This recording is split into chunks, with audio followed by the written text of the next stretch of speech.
Verse 38. They shall be my people, and I will be their God. He doesn't say, I hope so, maybe, if I get lucky, if I can get enough evangelists to work with me, maybe this will all come out right. He says, I am going to pull a people for me. A people that I'm going to give to my Son. And He says, they shall be my people, and I will be their God. Look at this, and I will give them one heart and one way.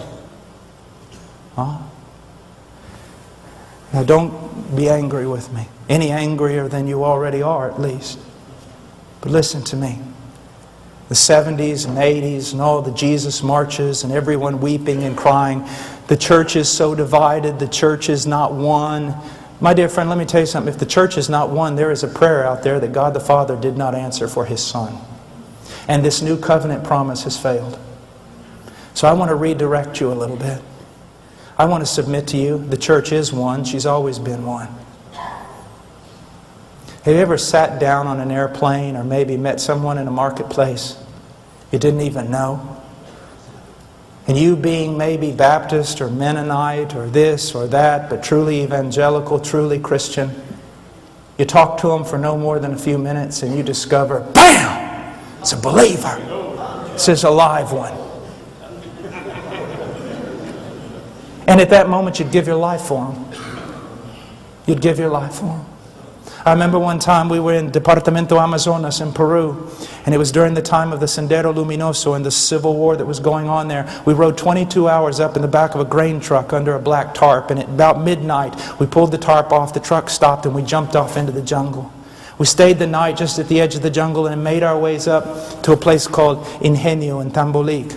About halfway up, we got lost in the dark the next day. So we were praying, me and my dear friend Paco, we were praying, "Oh God, give us some direction. We're lost. We don't, if we're found in here, the terrorists owned the place, the military wouldn't even go in."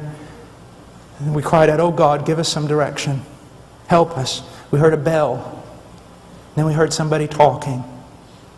It was a strange conversation at first, we thought. But then we realized it was a little boy coming in from the fields with his burro, and he was talking to his burro. And so we got behind him and we followed him. Then we stood on the edge of the town, little village, huts, adobe homes. And I said, "Paco," I said, "you know, if the terrorists own this thing, we're dead." "Yeah, but we got to go somewhere." So we got down, walked up to a man who was drunk in the dark, and said, "Hay hermanos por aquí." Are there brothers here? Because everybody knows what that means in the mountains. It means a real Christian. And he said, "La vieja por ahí," the old woman over there.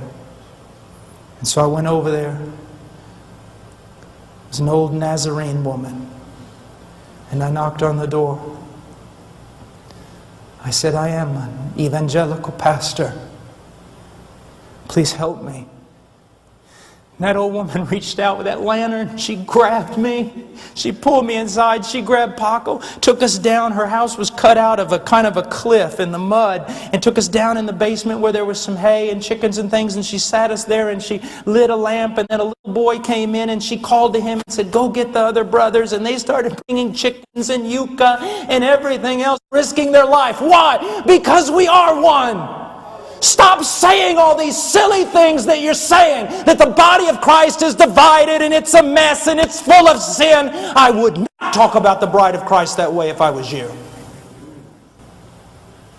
What you've got is a bunch of goats and tares among the sheep.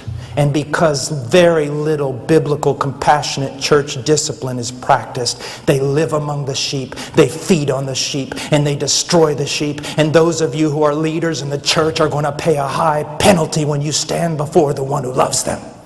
Because you did not have enough courage to stand up and confront the wicked.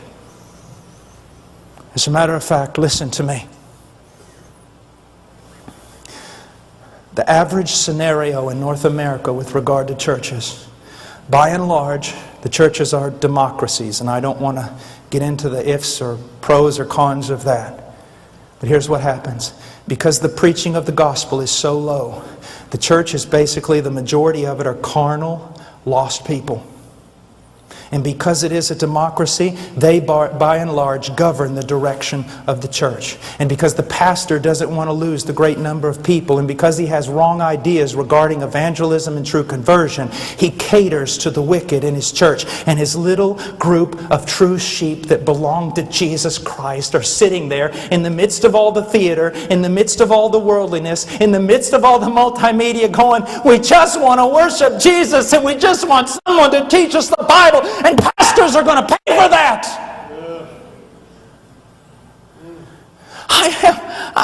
It's true. It's just true. You're saying, oh, you're just angry. My dear friend, you know what it costs me to say this? It's true.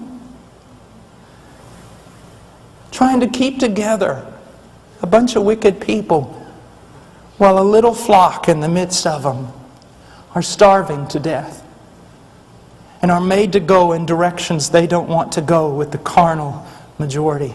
Listen to me.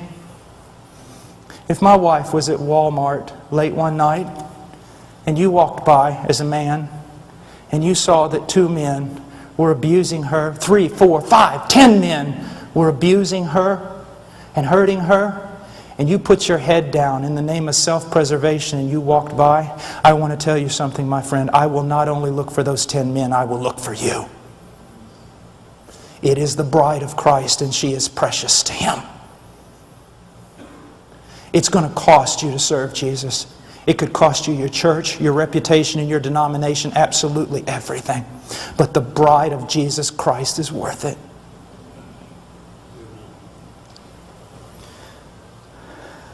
And look what it says. I love this. Look, 39, I will give them one heart and one way. And what is that way? It's Christ and it's holiness. Every true believer I've ever met spoke much of Christ and had a longing desire to be more holy than they were.